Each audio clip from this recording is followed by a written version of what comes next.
everyone, my name is Helen Okon. You are on Business Review Africa. On today's episode, we'll be looking at the unstoppable women in Nigeria. The unstoppable women are women who have succeeded, women who have gone through challenges, and yet they are standing very strong. Today, we'll be speaking with the former Minister of Women Affairs, the Federal Republic of Nigeria, HAJIA MARYAM CIROMA. Stay tuned. Okay. So good afternoon. Good afternoon. Thank you for having me here.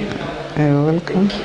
So it is in the public domain that you were born on 11 September 1954 in Borno State, to be precise, and you attended Adamawa Ahmadu Bello University, Zaria.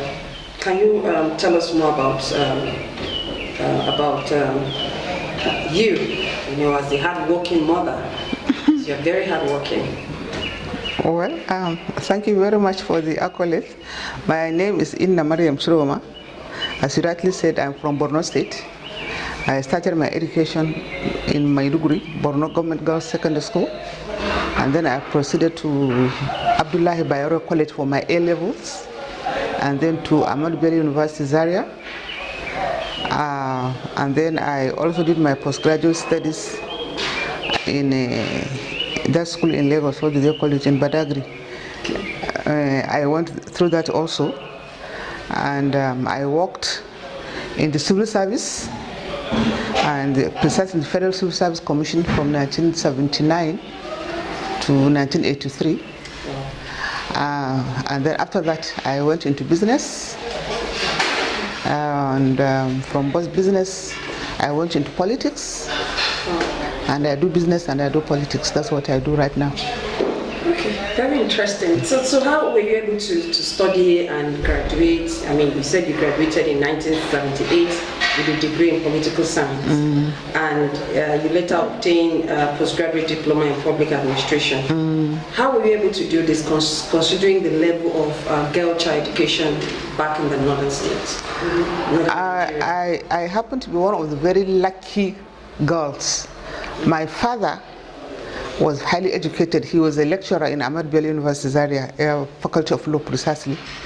And he was very passionate about education. I remember in those days, my grandmother used to cry to him when I was in the university that my age mates were married. Why should he allow me not to go and marry?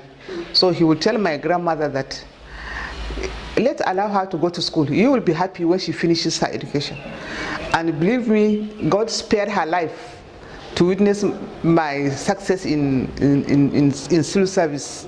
So she was always thankful to him and thankful to God. So I was lucky.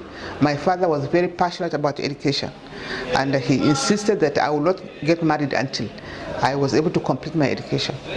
And he told me that that's what will make him very happy. And it also served as a lesson to my juniors, the ones that came after me. So I can say that I was lucky coming from a background. My mother also went to school. My mother retired as a customs officer coming from the north at that time. So both my parents were both educated. That was why I think I was lucky. The Child Rights Act, if it had been adopted in Nigeria, it would have solved a lot of our problems. Because the act says that if you see a child of school age roaming the streets, either hawking or selling something, the parent should be punished, because that is the right of the child to be in school at that age. So, but you know, our people, they decided to make a religious issue, and they scattered everything. A lot of the states adopted it, but a lot of states did not adopt the Child Rights Act, and it is a sad thing for us today. We are now complaining about Al-Majiri system. Everybody is talking about Al-Majiri. If we had done that, it would have solved that problem. Yes. Because a child can be in school, both Western education and Eastern education, and there will be no problem. So those are some of the things. But I still have a problem with, I realize that, most especially in Nigeria, we have a lot of policies, good policies, but these policies have not been implemented. Yeah. So what can the government do as a former minister? I mean, you've been in the system and you've been so passionate about the Child Rights Act. What can they do? I mean, steps should be followed. These policies they're fantastic, but if it's not implemented, it doesn't make sense. So what is your advice concerning implementing some of these policies that the government have in place? Honestly, I believe that the elites in Nigeria, we have not done justice to our system. People do things maybe personal, they don't look at the general picture of the beneficiaries of their action. We have National Assembly that are supposed to pass laws. Those days we were under military administration. When we came back to civilian administration and people were elected to improve on the system, they go to the National Assembly. People are supposed to pass laws to improve the system, but it's not happening. You will come up with a law, you will want to place it in the National Assembly for them to adopt, then they will throw it out. Simply because maybe somebody feels that he or she will not benefit. But we are not talking of personal benefits. We are talking of the future of this country. So if we've been able to do things that has future, we look at it futuristic, things would have been better for us. So that is, I think, my concern. So because the Child Act of 2003 is still is there, but like you said earlier, you still have a lot of children suffering unnecessarily. So, I mean, is it the responsibility, or should we have something like different states in the Federation enacting their acts, or should they follow? You know, the Child Rights Act is supposed to be adopted at the national level, and then the states will also look at it and also maybe have some changes to suit their environment. But it's the same act. If you have issues with one or two things in the act, you bring it to your state assembly. The state assembly will look at it and implement it in such a way that everybody is happy. I remember I attended a conference once, I think in Egypt, where all ministers of women affairs all over the world attended, and I met one lady from a country in Southern Asia. I think it's a Muslim country. So I was complaining to her about about the Child Rights Act in Nigeria. She told me that they had similar issues, but what they did was to call all their malams, all the scholars, to look at it. And they looked at it and they came out with something that suits them, but it's the same act. It does not offend anybody, and if the child is happy, everybody is happy. So why don't we do that in Nigeria? These are things that we can look at it and change it to suit our environment. Looking at the issues that we have. Yes. Okay, that's very interesting. So, ma, looking back as the former Minister of Women Affairs, I mean, during your time, you were very productive. So what would you say were the things, I mean, looking back, the things that, if you look back today, you're excited that you were able to achieve as a Minister of Women Affairs? I think we achieved a lot, without being immodest, like the passage of the women's, we had that policy about the women's right or something, and we were happy that the president then, Obasanjo, agreed, and it became something for women, you understand. And also we were able to establish some structures. I don't know whether it is still working, that we said that women that want to enter into politics, you find a lot of women, they are very passionate about politics, but they don't know how to go about it. So we say, why don't we have small training centers zonally in every zone, so that women that are interested in politics, they can go there and get some sort of ideas on how to start, what to do, you understand. And we're able to set up in all the 6 geopolitical zones those structures with the support of the president.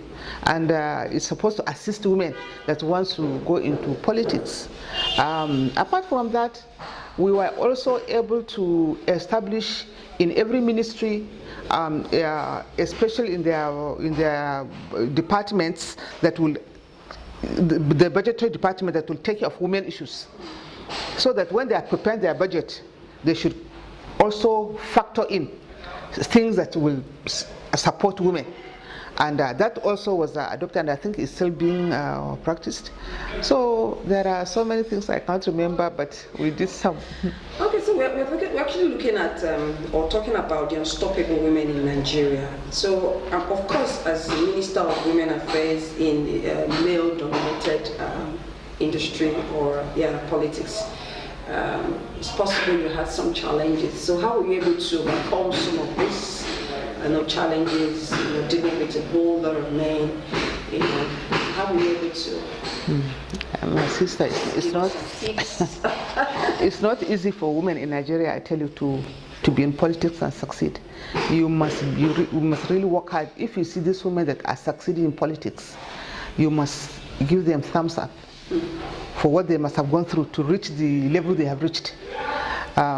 Because the men, they don't want to give space for women. They don't want to even consider you as a human being. They don't. I had a very bitter experience just 3 days ago. We had a big meeting of our party, and I was there, and I was trying to talk about women issues, and I was shut down just 3 days ago. And these are some at this level, this age. They don't want to see women as if you have a view you can contribute. But this country belongs to all of us. And Nigeria's constitution did not discriminate.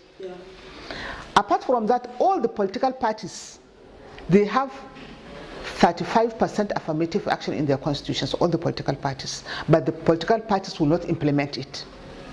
They will set up a committee of 20 people. You will find only 2 women. 2 women. Does 2 women represent 35%? So the thing is that Nigerian women will have to rise up. Nobody will do it for us. We have to rise up and challenge this discrimination, unjust and unfair discrimination. God created us, and God knows what He's doing by creating man and a woman. And this country, as it is, it can develop, but all of us must contribute to its development. And when you look at the percentage of women and men in Nigeria, we're almost 50-50, if not we're even more than them. And when you look at voting capacity, the women come out and vote without complaining. A woman will carry her child on her back, go there and queue for hours just to cast her vote. But when it comes decision making, oh, she's a woman. What does that mean? She's a woman. Is she not a human being? Doesn't she have brain? She went to school. We went to school with them. We sat the same exams with them. But when it comes to political appointments, that's where the issue of a woman comes in. So I think Nigerian women will have to. We should not sit back and accept it as if it's the norm. It's not. All over the world, women are now complaining. So I think we should have what we will call the women's voice matter. We must talk. We must protest. We must insist that we should. It's our government. It's our country. Why do you go and claim? You can only claim Nigeria to be our country. And if you have brilliant women, very hard-working women, and they are sidelined because they are women, is that doing justice to our country? It's not. Look at what Okon is doing outside there. Is she not a woman? Is she not a Nigerian? So there we have a lot of women of that capacity that can make Nigeria proud, but they're not given the chance. Okay, that's very interesting, because there's a saying that goes, when you empower a woman, you empower the community. Yes. So in other words, going by what you said, it's time for women to rise up.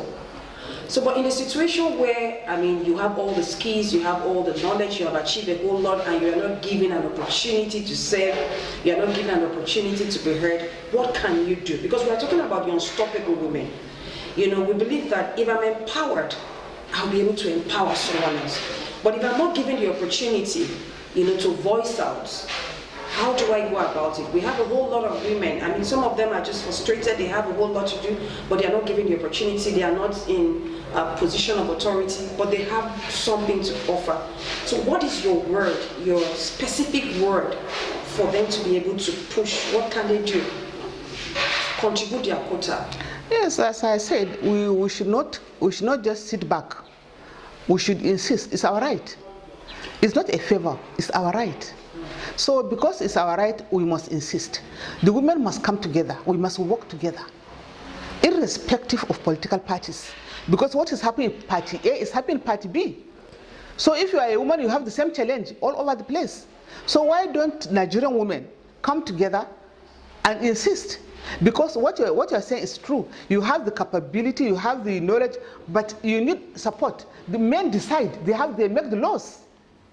And when you have a committee, as I said, committee of 20, only 2 women, and that committee may decide your future. So what input do we have as women to participate in such committees? So Nigerian women must come together. We must unite. We must unite and insist on our rights. Because we are now looking at I'm looking at the back, at the future of our children and our grandchildren, the future of women that are coming up. What future do they have? So the women that have been there before, that have gone through all these challenges, they must come up. They are mentoring a lot of young women, but then you mentor them, what do they become? What you go through, that's what they are going to go through. So the thing must change. We must appeal to our National Assembly. The Constitution did not discriminate. But when they bring a law that says we must do this for women, they will just decide to scatter it. They will not pass it. Why? They are born of women. They have wives, they have daughters. So why do you want to destroy your daughter's future? So my own plea is that Nigerian women should come together and look at this issue as issue that is facing the future of our country and the future of Nigerian women. That's how I see it. Okay, so you just, you know, I mean, you're a mother, you know, not just a leader. And if you look at what is happening today in Nigeria, you discover that a lot of young women have lost it. You know, they have really truly lost it. Women don't have that self-confidence again. They believe they have to do dirty things, you know, to get there. What is your advice for the upcoming young women who have? Yes, that one is a very sad thing. Actually, we have to change a lot of our ways of doing things. Also, at times it's not their fault. The men also contribute to the way. Look at the issue of rape all over the place now. That is very, very sad. Very, very sad. And the women, not only women, everybody must rise to this challenge and do something about it. And education is very important. We must also look at the quality of education we are giving and the moral training we are giving to our youth, because that will determine their future. If they don't have good moral training, and Nigeria, I know, we are a religious country. We seriously believe in our religions. So our scholars, our religious leaders, we must all rise up to this challenge, because it is really sad to find the degeneration in our attitude and behaviors of the young people these days. So I think my plea is that we should also look at our educational system, whether it's contributing to it, and economic system, because the economic problems can also push somebody to go and do things that otherwise the person could not have done. So we should, holistically, we have to look at all these issues and see how we can tackle it. Okay, just final one. Just looking at, you mentioned rape. I mean, that issue is very pathetic and sad, you know, because I mean, looking at even the age bracket that are being raped, what should the government do, or what should the parents do in order to, you know, be able to somehow resolve or stop this indecent attitude? Honestly, the law, I don't know what the law says about rape. We have to revisit the law and see what punishment is there for people that rape, especially young children. What does the law says? If the law is not strict enough, we have to look at it and see how we can improve it, and also do a lot of education, a lot of advocacy on the issue of rape. But my own concern is the issue of law. What punishment is there for somebody who goes and rape a 2-year-old? Do you want to kill that child or what? It can be looked as a murder or something. In fact, the other day I was reading, a 5-year-old child died because of rape. So what happens? Is that not murder?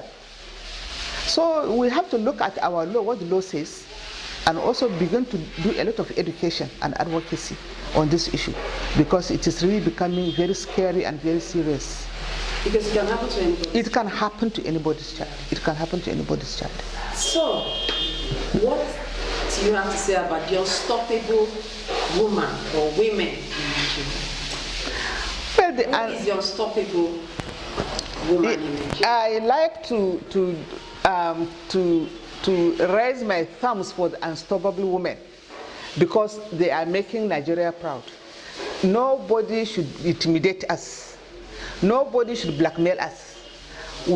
Because people like Gambo Sawaba, people like Mrs. Ransom Kuti, they stood up. Gambo Sawaba went to prison severally, and she refused to be silenced.